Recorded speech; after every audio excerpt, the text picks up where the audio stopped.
Good morning. You're watching DD India and we're back once again with a fresh edition of Breakfast News, the first comprehensive show we get for you every morning to make sure that your day begins on the right note. I'm Preeti, with me is Rukma. We'll get you national updates, international updates, also updates from the world of business, sports, a web news review, enough to keep you engaged right in the morning to make sure that your tea or coffee tastes even better. Well, a very good morning to you, Preeti, and to all our viewers as well. As Preeti said, it's the first comprehensive news bulletin of the day, a fresh start to another day, and we'll be bringing you all the latest updates from across the world, across India, from sports, business and much more. But first, let's take a look at the headlines. US President Joe Biden announces fresh sanctions against Russia for its moves in Ukraine. Sanctions aimed at cutting off Russian access to Western finances and markets, terming Putin's actions as flagrant violation of international law. US to also move additional troops to the Baltic states on NATO's eastern flank.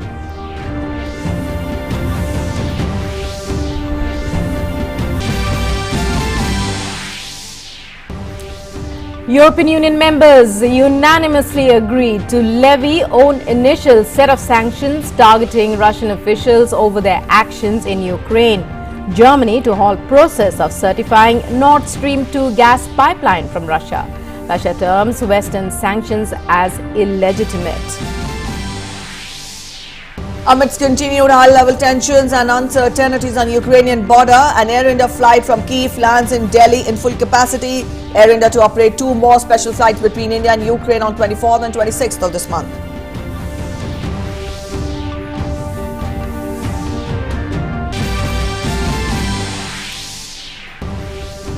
Fourth phase of assembly elections in Uttar Pradesh today. Voting underway for 59 assembly seats across 9 districts. A total of 624 candidates in the fray.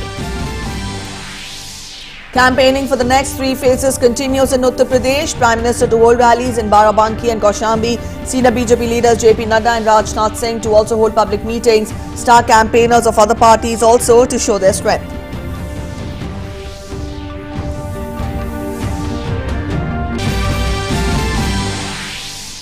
India's COVID-19 vaccination coverage crosses 176 crore landmark milestone, more than 1 crore 93 lakh precaution doses for identified categories of beneficiaries administered so far.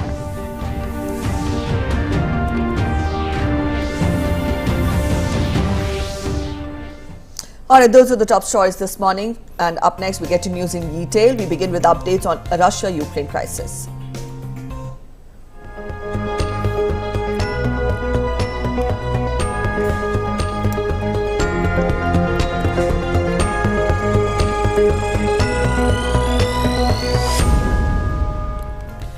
US President Joe Biden has announced the first tranche of sanctions in response to Russia's actions in Ukraine. While speaking to the media in the White House, the US President added that if Russia goes further with this invasion, the United States is prepared to take further steps as necessary. We're implementing full blocking sanctions on 2 large Russian financial institutions, VEB and their military bank. We're implementing comprehensive sanctions on Russia's sovereign debt. That means we've cut off Russia's government from Western financing. It can no longer raise money from the West and cannot trade in its new debt on our markets or European markets either. Starting tomorrow and continuing in the days ahead, we'll also impose sanctions on Russia's elites and their family members.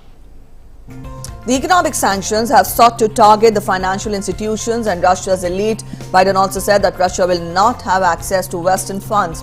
Biden also questioned the right of Putin to declare Donetsk and Luhansk as sovereign entities. I'm going to begin to impose sanctions in response far beyond the steps we and our allies and partners implemented in 2014.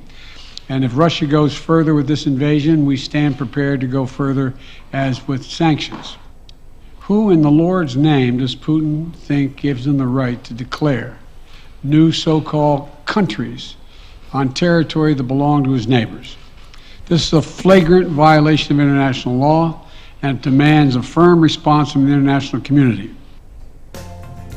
Upping the ante, Biden announced bolstering of defenses of NATO members near Ukraine, but hastened to add that the move is strictly defensive in nature. The United States will continue to provide defensive assistance to Ukraine in the meantime, and will continue to reinforce and reassure our NATO allies. Today, in response to Russia's admission that it will not withdraw its forces from Belarus, I have authorized additional movements of U.S. forces and equipment already stationed in Europe to strengthen our Baltic allies, Estonia, Latvia, and Lithuania. Let me be clear, these are totally defensive moves on our part. We have no intention of fighting Russia. We want to send an unmistakable message, though, that the United States, together with our allies, will defend every inch of NATO territory. Biden said that US will be judging Russia by its actions and there is still time to avert a full-blown crisis. There is still time to avert the worst-case scenario that will bring untold suffering to millions of people if they move as suggested. The United States and our allies and partners remain open to diplomacy if it is serious. When all is said and done, we're going to judge Russia by its actions, not its words. And whatever Russia does next, we're ready to respond with unity, clarity, and conviction. And a possible meeting between US President Joe Biden and his Russian counterpart Vladimir Putin is certainly not an option at the moment, the White House said.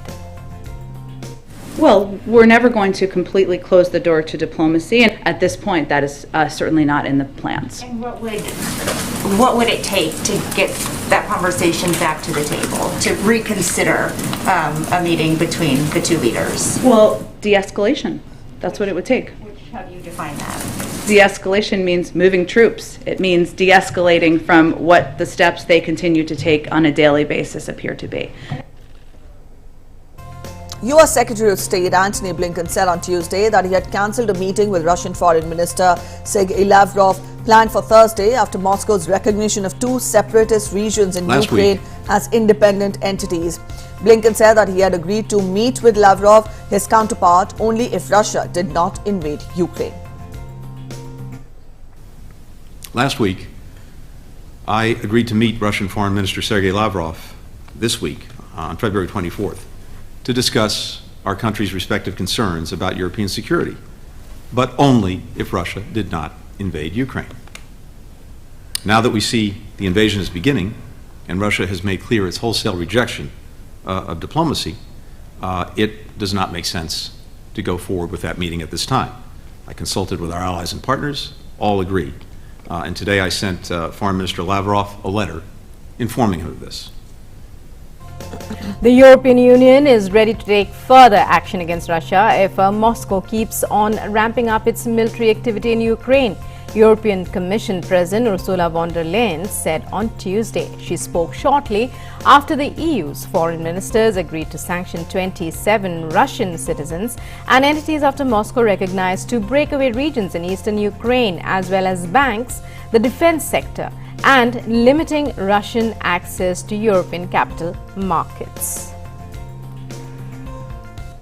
Russia's decision to recognize the Ukrainian regions of Donetsk and Luhansk is illegal and completely unacceptable. The same is true for the decisions to send troops to these regions. We cannot accept this.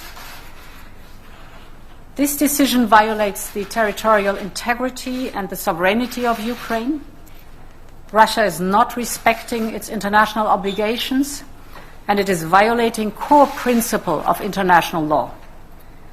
Russia has manufactured this crisis and is responsible for the current escalation. We will now quickly finalize the sanctions package, and we will coordinate closely with our partners as we've done so far. Our action today is a response to Russia's aggressive behavior. If Russia continues to escalate this crisis that it has created, we are ready to take further action in response. The European Union is united and acting fast. Meanwhile, U.S. Defense Secretary Lloyd Austin met Ukraine's Foreign Minister Dmytro Kuleba at Pentagon on Wednesday. Austin reaffirmed U.S.'s unwavering support to Ukraine while discussing support and assistance to Ukraine amidst Russia's ongoing and destabilizing and also aggressive actions. The U.S. support for Ukraine's self-defense, sovereignty, and territorial integrity is unwavering. Mr. Putin can still avoid a full-blown tragic war of choice. Now, as you know, I was in Europe last week, and I've never seen NATO more united and more resolute, standing firm as one alliance in support of Ukraine's right to defend its sovereign territory. Canada also joined other G7 nations coordinating new sanctions on Russia. At a news conference, Canadian Prime Minister Justin Trudeau said that if Putin thinks it is in his interest to invade another sovereign country, we have to demonstrate to him that it is not. Trudeau also called on Russia to return to the negotiation table. So today, in coordination with allies and like-minded partners, Canada is announcing a first round of economic sanctions. We will ban Canadians from all financial dealings with the so-called independent states of Luhansk and Donetsk. We will sanction members of the Russian parliament who voted for the illegal decision to recognize these so-called republics. We will ban Canadians from engaging in purchases of Russian sovereign debt. And we will apply additional sanctions on 2 state-backed Russian banks and prevent any financial dealings with them. It is not too late for Russia to seek a diplomatic resolution and re-establish a pathway to peace. But it is also clear that Russian actions violate international law and threaten international peace and security. At this critical moment, UN Secretary General Antonio Guterres has also called for an immediate ceasefire and re-establishment of the rule of law. He called for restraint and reason and need for de-escalation, while also expressing concern about the perversion of the concept of peacekeeping. He said that when troops of other country enter the territory of another country without its consent, they are not impartial peacekeepers. He stressed that they are not peacekeepers at all. I'm deeply troubled by the latest developments regarding Ukraine, including reports of increased ceasefire violations across the contact line and the real risk of further escalation on the ground. And I am especially concerned for the safety and well-being of all those who have already suffered from so much death, destruction, and displacement. Let me be clear. The decision of the Russian Federation to recognize the so-called independence of certain areas of Donetsk and Luhansk regions is a violation of the territorial integrity and sovereignty of Ukraine. And Ukrainian President Volodymyr Zelensky has said he was introducing the conscription of reservists for a special period, but ruled out a general mobilization after Russia announced it was moving troops into eastern Ukraine. One of Europe's worst security crises in decades was unfolding after Russian President Vladimir Putin recognized 2 areas of eastern Ukraine as independent. Both adjoin Russia and have been controlled by Russian-backed fighters since 2014. Ukraine accused Russia of wreaking peace talks on ending an 8-year-old conflict in eastern Ukraine and resisted Moscow's demands for scrapping ambition to join the NATO alliance. In a televised address, Zelensky said he was still pursuing diplomatic ways out of the crisis and welcomed Turkey's willingness to participate in multilateral talks, but said Ukraine would not cede any territory to Russia. Вчора Росія визнала незалежність квазіутворень. I'm also glad that the partners show that there is no alternative and to bring the introduction of sanctions. There is no need for the general mobilization today. We need to bring up to full strength the Ukrainian army and other military units in a speedy fashion. As Commander General of the Armed Forces of Ukraine, I issued a decree to recruit reservists during a special period. Dear citizens, Ukraine is a peaceful nation. We want calm. But if we keep silent now, we will be extinct tomorrow. Ahead of us is hard work, but we are prepared for it. Russian President Vladimir Putin said that the Minsk peace agreement on Ukraine no longer existed and that there was nothing left to fulfill, but he blamed Kiev instead of Moscow for killing it off. He made the comments at a news conference in Moscow a day after he formally recognized two separatist republics in eastern Ukraine as an independent entity.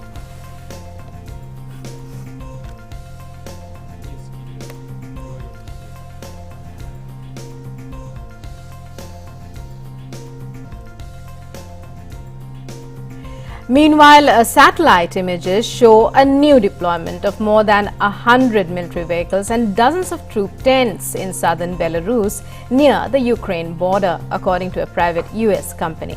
The images also show a new field hospital has been added to a military garrison in western Russia, close to the border with Ukraine.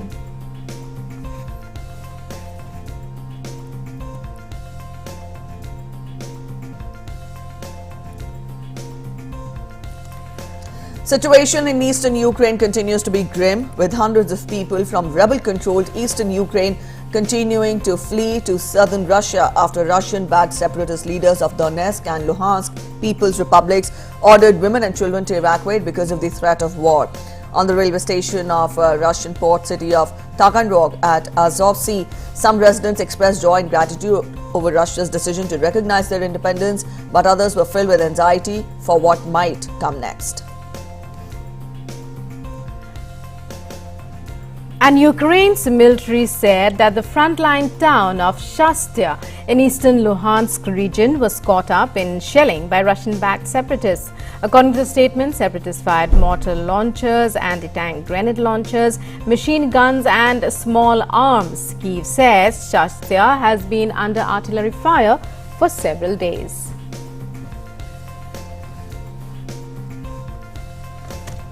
Meanwhile, US stocks ended lower on Tuesday as investors were on the edge over developments in the Ukraine-Russia crisis, barring some losses after Biden announced the first wave of sanctions against Moscow.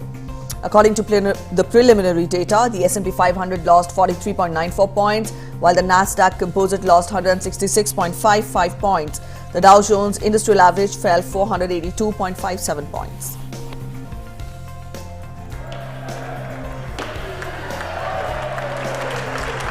Well, right now, the market is sort of scratching its head wondering what this really means. I think certainly because the Dow was off by more than 700 points at one point during the day, that investors are really just calling it for what it is, which is an invasion of Ukraine. Even though Putin is simply acknowledging and recognizing the breakaway provinces. So I think it's a very fluid situation, and investors are basically saying, I will sell first and ask questions later. Meanwhile, Ukrainian honor guards commemorated the death of fallen serviceman Anton Sidorov in Kiev on Tuesday. Sidorov was among the two Ukrainian soldiers reportedly killed in shelling by pro-Russian separatists in the Luhansk region on Saturday.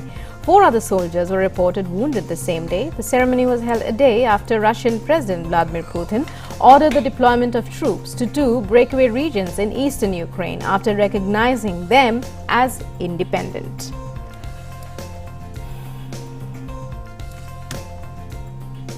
The first Air India flight bringing back Indian citizens from Ukraine arrived at New Delhi's IGI airport late last night. The Boeing 787 aircraft carrying 241 passengers landed around 11:30 p.m. on Tuesday. In addition to this one, Air India is also operating 2 special flights between Kiev and Delhi on February 24th and 26th. In an advisory issued on February 20th, the Indian Embassy in Kiev had asked all Indian nationals whose stay is not deemed essential and all Indian students to leave Ukraine temporarily in view of the continued high levels of tensions and also uncertainties with respect to the situation in Ukraine. In another advisory issued on Tuesday, the embassy again asked Indian students to leave Ukraine temporarily rather than wait for an official confirmation from universities about online classes. And DD India correspondent Tapas Bhattacharya spoke with Indian students who have returned through a special Air India flight. They shared their thoughts on the ongoing crisis and returning home. A special Air India flight from Ukraine has come with 241 passengers. Most of these people are Indian students, medical students who have come all the way from Ukraine. The Indian embassy back there in Ukraine played a major role also with the Air India coming in and airlifting most of the students from Ukraine, getting them back in the country. वहाँ पे हालात अभी ऐसे बन रहे हैं जैसे जंग होगी, जरूर ऐसा लगता है। वॉर की कंडीशन अभी शुरू है वहाँ ऑनलाइन और ऑफलाइन दोनों है जो वहाँ पे रुके हैं उनके लिए ऑफलाइन है जो यहाँ पे आ चुके हैं उनके लिए ऑनलाइन है air India is so helpful in fact during the COVID times last time 2019 they helped us to evacuate and the evacuation was perfect and I really thank the Indian government and the embassy here. Police सब panic हैं क्योंकि अभी 2014 में भी attack हुआ था और हो सकता है कि वो अभी डोन ब्लास्ट में है बट हो सकता है विद इन वीक में भी वो खार्किव में भी हो जाए और सिटीज़ में भी हो जाए इसलिए पेरेंट्स काफ़ी पैनिक हैं और हमें यहाँ बुला रहे हैं सब. Indian embassy and media too played a role. They time to time keep up the check-in for the students living over there. Indian embassy and media all are absolutely great. I study in Kiev, and there in Kiev everything is like partially normal. Nothing in the activity of the army or the police, everything is normal. The government officials are saying the same. Only the tensions are at the borders. Most of the students who are coming here are medical students and they believe that situation will normalize soon and they can go back and get back to their studies. With camera person Sanjeev, this is Tapas Bhattacharya for DD India, Delhi. All right, up next we get to other news items which we are following. Those were the updates on Russia-Ukraine crisis. Let's get to the updates, the national updates now, as the 7-phase-long Uttar Pradesh Assembly elections are underway. Voting is being held today for the 4th phase of the pivotal polls. Around 2.13 crore voters are eligible to decide the fate of 624 candidates across 50 assembly segments. The 9 districts witnessing polling in phase 4 are Pilibhit, Lakhimpur Kheri, Sitapur, Hardoi, Unnao, Lucknow, Raebareli, Banda and Fatehpur. Voting will be held till 6 p.m. with a slew of precautionary measures in place. The Election Commission has made elaborate arrangements to hold fair, safe and peaceful polls. In 2017, the BJP had won 50 of these 59 seats, Samajwadi Party had bagged 4 and the BSP and the Congress had won 2 seats each. BJP's ally Apna Dal Sonilal had wrested the Jahanabad seat in the Fatehpur district. Uttar Pradesh Assembly elections are being held in a total of 7 phases and results will be declared on the 10th of March. Voting for the first 3 phases had already concluded on February 10th, 14th and 20th.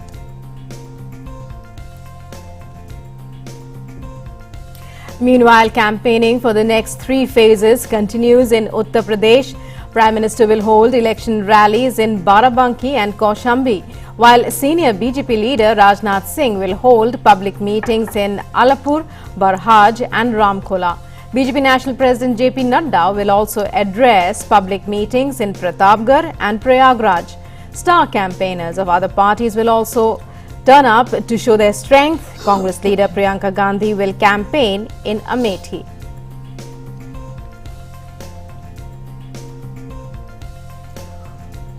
On the sidelines of the European Union Ministerial Forum on Indo-Pacific, External Affairs Minister Dr. S. Jaishankar met Singapore counterpart Vivian Balakrishnan. The two leaders exchanged views on the forum deliberations.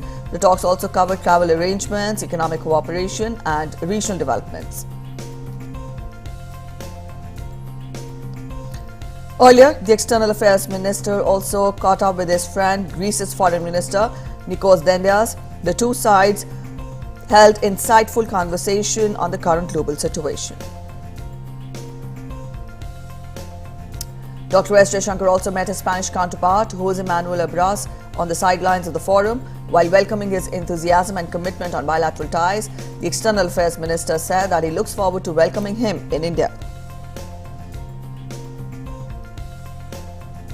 Earlier, External Affairs Minister Dr. S. Jaishankar participated in a conference of European Union foreign ministers on the Indo-Pacific in Paris. Delivering his remarks at the opening session of the EU Ministerial Forum on Indo-Pacific in Paris, the External Affairs Minister said that countries with shared values and vision can better ensure a regional culture of working together.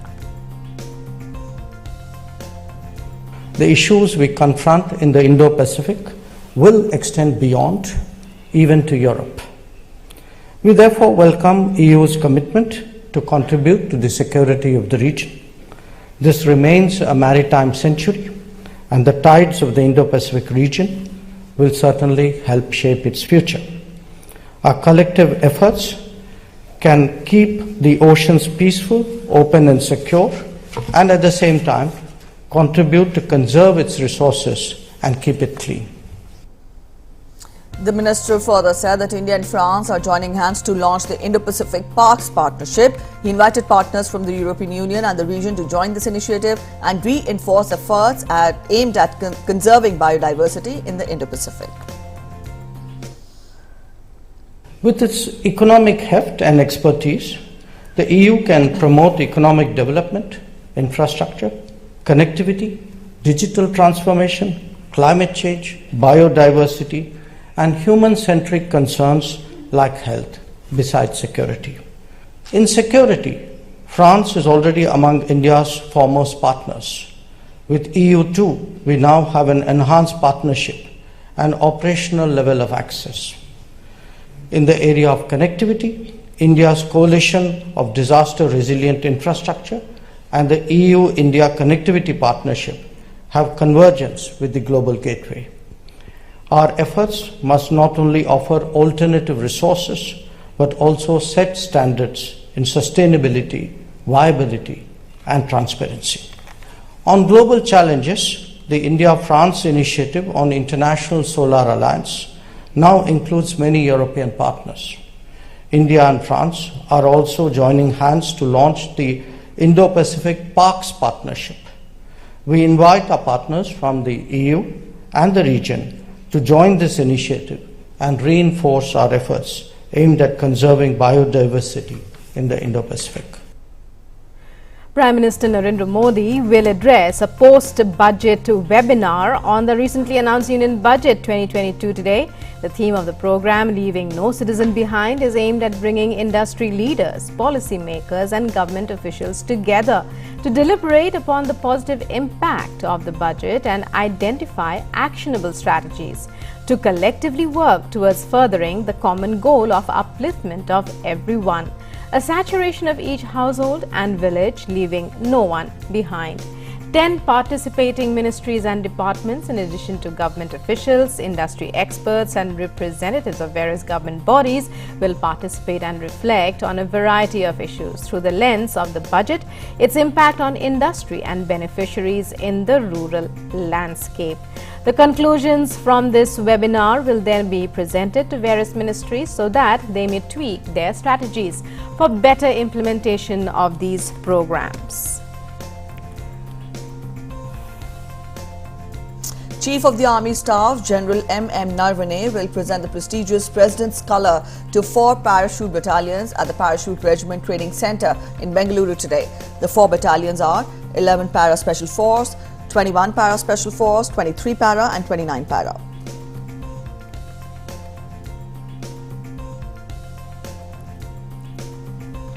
And let's now take a look at updates of COVID-19 vaccination in India. Our cumulative vaccination coverage has crossed the 176 crore mark. More than 30 lakh vaccine doses were administered till 7 p.m. on Tuesday. More than 1 crore 93 lakh precautionary doses for identified categories of beneficiaries for COVID vaccination have been administered so far, while over 2 crore 37 lakh beneficiaries in the age group 15 to 18 years have been inoculated so far.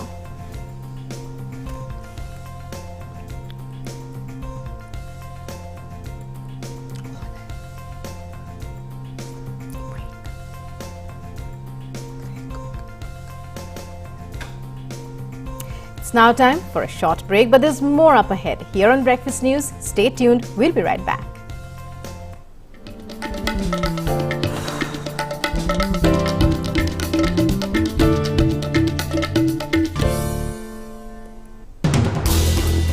As the day unfolds and news and events take shape, we get you complete coverage of every news breaking in, tracking new developments as they happen.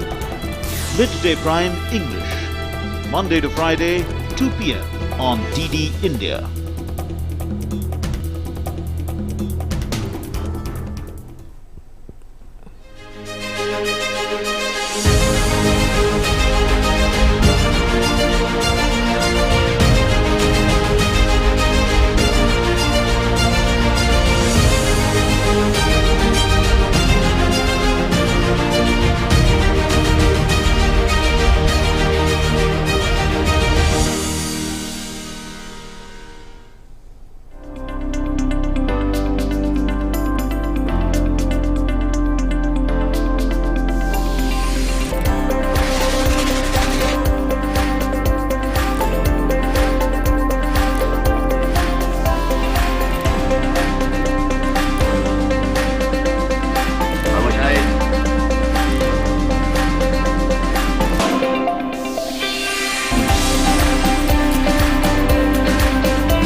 Welcome back after the break. You're watching Breakfast News this morning. Time now to get to everything that's making it to the headlines when we talk of the social media platforms in our segment Web News Review.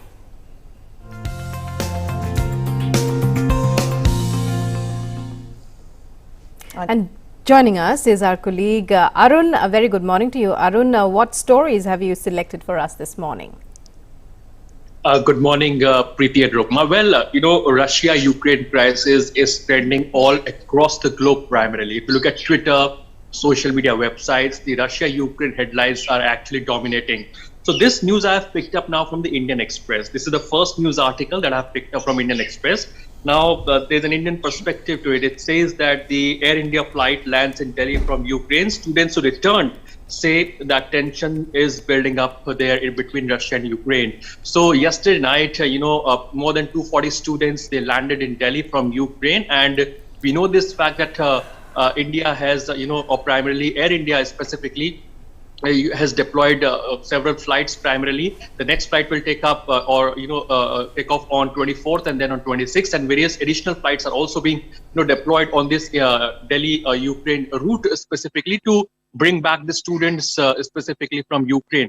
Now, Indian Embassy has also issued an advisory over there that, that temporarily students should, or primarily Indian nationals, should move back to India from Ukraine because tension is actually escalating between Russia and Ukraine. So in that context, even students who landed at the Delhi airport yesterday clearly mentioned this point that there is a tension building up and therefore they are temporarily returning back to India, and various flights are also being deployed, and the government of India has also removed any kind of caping on the flights, so n number of flights can be deployed on this route of India and Ukraine, specifically from Delhi to Kiev. So this is the specific point from the Indian perspective. So Indian students primarily returning back back to India once again. Now, second news article. Now, this is the stock market chart that you can see on your screens right now. Now, this is, this chart specifically is from various sectors like banking, engineering goods, foods, FMCG, primarily information technology. All these sectors specifically traded in red yesterday, although there was a smart recovery from the low from the low of 900 points. But again, the stock market is worried not only in India but globally. We are witnessing the global stock markets are witnessing bearish mood now because of the inflation worries, because of the Russia-Ukraine tensions, specifically for the fact that the crude prices are now hovering at around, or primarily at around $100 per barrel. So this is something that needs to be, that is of course worrisome, not only for a country like India, but for all the major emerging economies, for developing countries, specifically for developed world as well, because the energy prices, the crude prices are hovering at around $100 per barrel. This might be having a cascading impact on the fiscal deficit, on inflation front, and of course we can witness inflation rising going forward, and that's the reason the stock market primarily, tracking at the news, slipping into red, deep red specifically. So all the sectors in yesterday's trading session trading in red, and last entire week we have seen that how stock markets, they are all continuously on a bearish mode, and the global market are also, specifically in the bearish mode as of now because of the Russia-Ukraine crisis. So these two news articles I have picked up from various newspaper websites, specifically tracking the Russia-Ukraine development.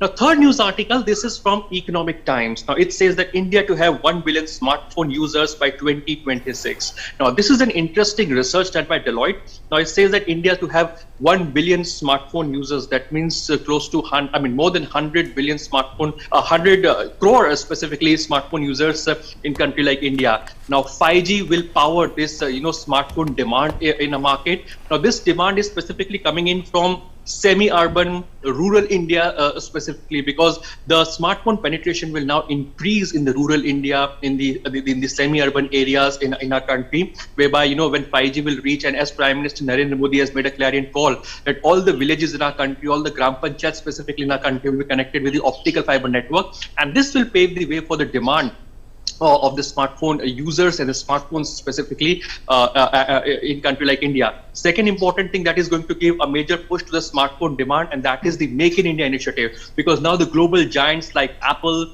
even Samsung for that matter, they are making the smartphones in country, in India specifically. So this is ensuring that the prices of smartphones are now going down gradually. Phones like Apple or Samsung, the prices have, we are witnessing that the prices are going down because of the fact that these phones are manufactured in India, and therefore the prices are low, and therefore even the middle class, the lower middle class is in a position to afford these smartphones, and therefore the smartphone market is picking up, and by 2026 we might have more than 100 crore smartphone users, or 1 billion smartphone users by 2026.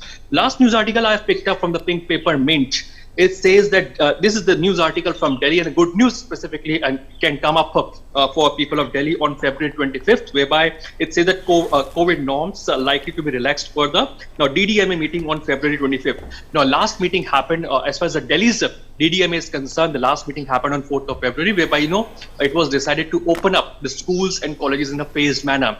Now, when the DDMA meets once again on 25th of February, the focus will be on further relaxing various restrictions and curbs, because we have seen as of now that the positivity rate in Delhi is less than 1%. To be very specific, 0.96%. The daily cases are close to 450 to 500 cases that we witnessed in 5 figures, during the Omicron surge. So now the cases are, the positivity rate is less than 1%. So this also paves the way that there will be less restrictions now, or primarily gradual lifting of the ban or the restriction will take place. Globally, we are witnessing, even UK is of the view that the restrictions should be pulled off. And of course, globally, we are witnessing the number of cases are going down, and therefore the restrictions are being lifted. And Delhi might also have a good news on 25th of February when DDMA meets to take place under the leadership of LG of Delhi, and therefore we can witness that more curbs will be lifted, so there can be good news for Delhiites. But yes, these are some of the news articles from Russia-Ukraine crisis to stock markets to various other newspaper articles. But for other news, back to you, Preeti and Rukmina. Well, many thanks for joining us there, Arun, with those updates and the top stories. So the Ukraine crisis definitely having an impact. Yes.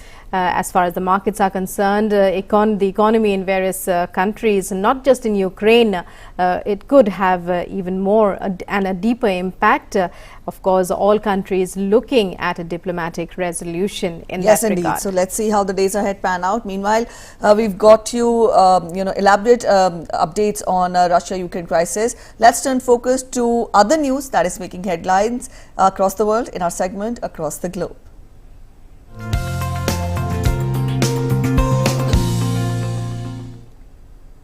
Let's take a look at updates on COVID-19 from across the world. So far, COVID has infected more than 42 crore 81 lakh people globally. The number of recoveries stand at about 35 crore 60 lakhs, while the virus has claimed over 59 lakh 24,000 lives worldwide. The US continues to remain the worst affected, registering the highest number of cases in the world. The cases tally remain at above 8 crore 2 lakhs. The United States has lost more than 9 lakh 63,000 lives to COVID-19. In Europe, France's cumulative COVID-19 cases remain the highest on the continent, with the data standing at above 2 crore 24 lakhs. The UK registered over 1 crore 86 lakh cases, followed by Russia with more than 1 crore 56 lakh cases. Germany is the fourth most affected country from COVID in Europe, reporting more than 1 crore 38 lakh cases.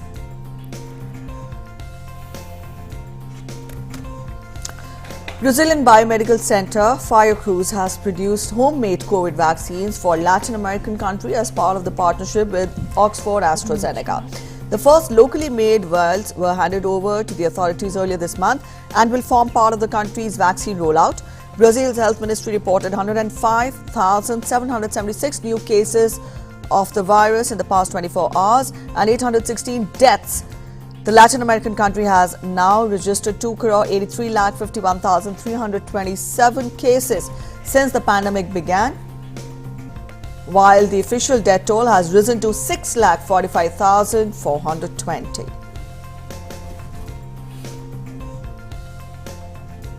And in some other international updates, Dutch police said on Tuesday evening they had ended a hostage situation in an Apple flagship store in Amsterdam, where a man with a gun held at least one person hostage for hours. Police say the hostage taker was arrested after he ran out of the building at the central Leidseplein Square shortly after 10:30 p.m. local time. Several people were rescued as the Amsterdam police ended the hostage siege situation at Apple flagship store, where an armed man held some hostage for hours. As informed by the police, the hostage taker was overpowered and arrested after he ran out of the building of the central Leidseplein Square. In a tweet, police also informed that the hostage taker was lying on the street and a robot was examining him for explosives in front of the store.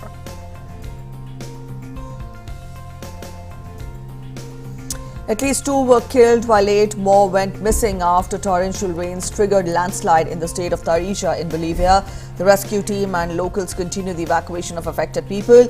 Searches through mud and also debris in Anthurios, a southern municipality in the Andean nation. Local media reported that at least 500 families have been directly affected by the mudslides and are desperately searching for survivors while salvaging some of their belongings. In Bolivia, the annual rainy season begins in November and runs until March.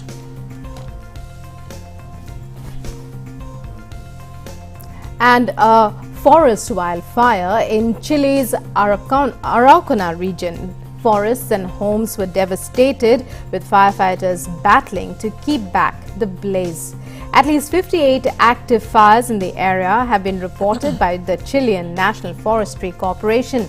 Fires in the Araucania have been burning for weeks now and have engulfed 8 homes so far. We'll get to updates from the world of business now in BizBus.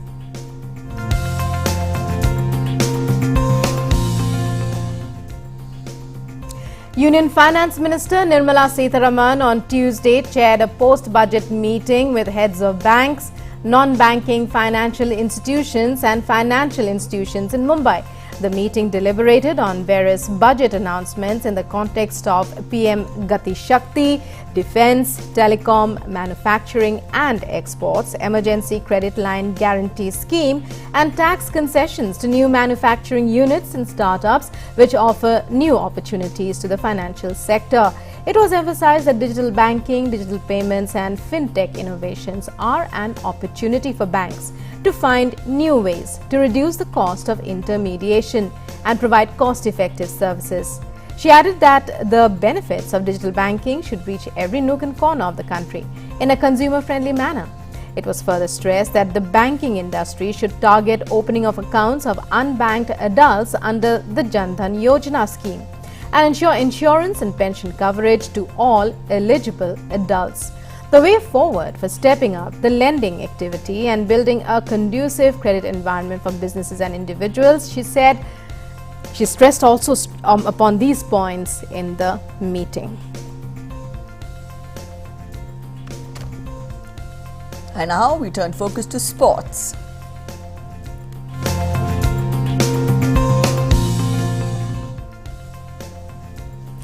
And in sports, we start off with cricket. Indian bowling all-rounder Deepak Chahar will not play in the upcoming T20 series at home against Sri Lanka, as he sustained a hamstring injury during the final T20 against the West Indies on Sunday. He had taken 2 wickets inside his first 11 deliveries before he pulled his hamstring during his run-up. Venkatesh Iyer had to complete the over soon after, and Chahar did not return to the field. The squad for the series was announced with Bumrah returning to the squad as vice-captain. Rohit Sharma will continue to lead, while Virat Kohli and Rishabh Pant have been rested for the series, which begins in Lucknow on Thursday.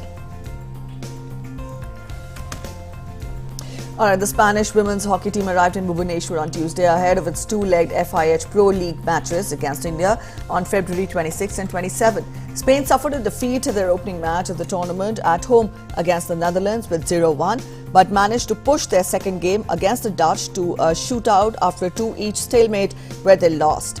Playing in the top league for the first time, the Indians had won both their 2 matches against China 7-1 and Muscat 2-1 in Oman on January 31st and February 1st. Spain head coach LAKH said that the visiting team is excited to be playing in India for the first time, and that too in a big venue like the Kalinga Stadium.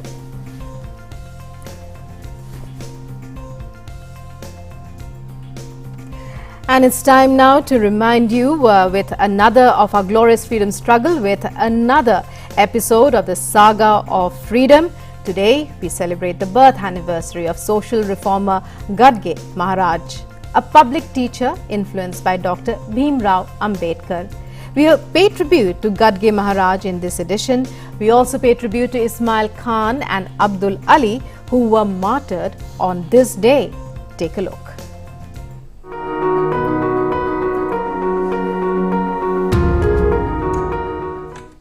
In today's episode, we remember social reformer Gadge Maharaj, who was born on the 23rd of February 1876 in Amravati district, Maharashtra. A public teacher, he wandered to different villages wearing his food pan upturned on his head and carrying his trademark broom. When he entered a village, he would instantly start cleaning the gutters and roads of the village. From the money that villagers used to give him, he built educational institutions, dharamshalas, hospitals and animal shelters. Gadge Baba was highly influenced by Dr. Babasaheb Bhimrao Ambedkar. He donated the building of his hostel at Pandharpur to the People's Education Society founded by Dr. Ambedkar. He used to cite the example of Ambedkar while urging the people to get educated, and said that education is not the monopoly of any class or caste. Baba Sahib also used to meet him frequently and had described him as the greatest servant of the people after Jyotirao Phule. We salute the great social reformer. We also remember freedom fighters Ismail Khan and ABDUL GHANI, who were martyred on the 23rd of February 1915 during the Singapore uprising. They were soldiers in the 5th Light Infantry Regiment of the British Indian Army at Singapore. On the 15th of February 1915, their regiment was getting ready to embark on a voyage to Hong Kong from Singapore. From there, they were to be sent against their will to Europe to take part in the action against Germany during the First World War. Ismail Khan, who was influenced by the Ghadar movement, fired at an ammunition lorry from the quarter guard near Alexandra Barracks. Abdul Ghani and other Indian soldiers also joined him, killing many British officials and European civilians. Following a violent clash, the soldiers who mostly belonged to the regions of Punjab and Haryana, were captured. They were charged with having broken oath as soldiers of the Crown and sentenced to be shot dead. 23 Indian soldiers were placed against the stakes under the open sky and shot dead on the 23rd of February 1915. We salute the great martyrs.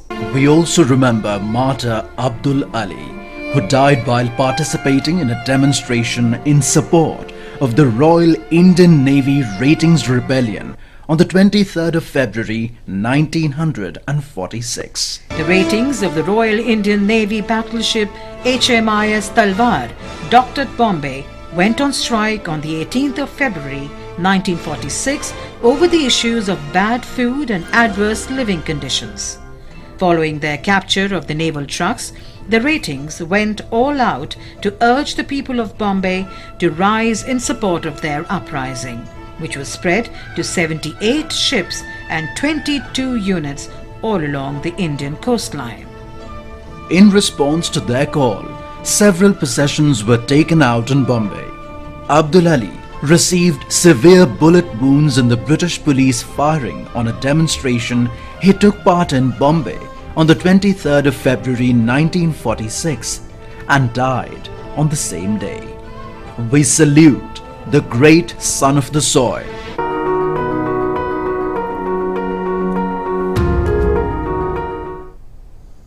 Alright, up next we get to weather forecast.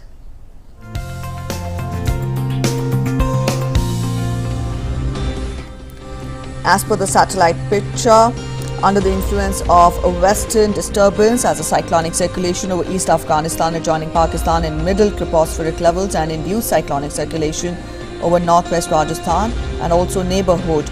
Because of this, fairly widespread to widespread light and moderate rainfall is likely over Jammu and Kashmir, Gilgit, Baltistan, Muzaffarabad, Himachal Pradesh, Uttarakhand during the next 24 hours, and also scattered rainfall would be likely for the next 3 days. Also, isolated thunderstorm and lightning activity is likely. Isolated light rainfall is likely over Punjab, North Haryana, Chandigarh, Uttar Pradesh, and also isolated thunderstorm and lightning is likely over Punjab, North Haryana, and Chandigarh. Isolated to scattered rainfall is likely over Bihar, Jharkhand, Odisha, West Bengal, Sikkim, and also scattered to widespread rainfall is likely over Arunachal Pradesh, Assam, and Meghalaya, Nagaland, Manipur, Mizoram, and Tripura. And now we take a look at temperatures across prominent places in the country.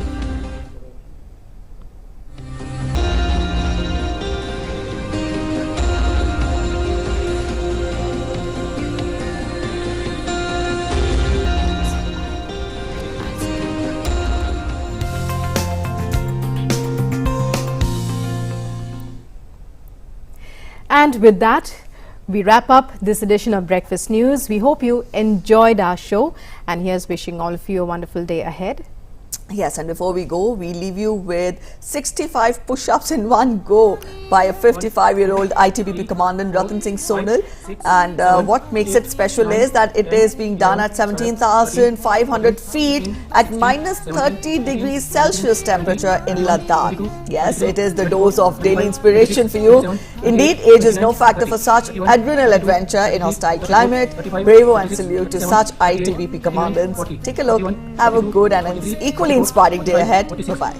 Namaskar. 50, 51, 52, 53, 54, 55, 56, 57, 58, 59, 60, 61, 62, 63, 64, 65.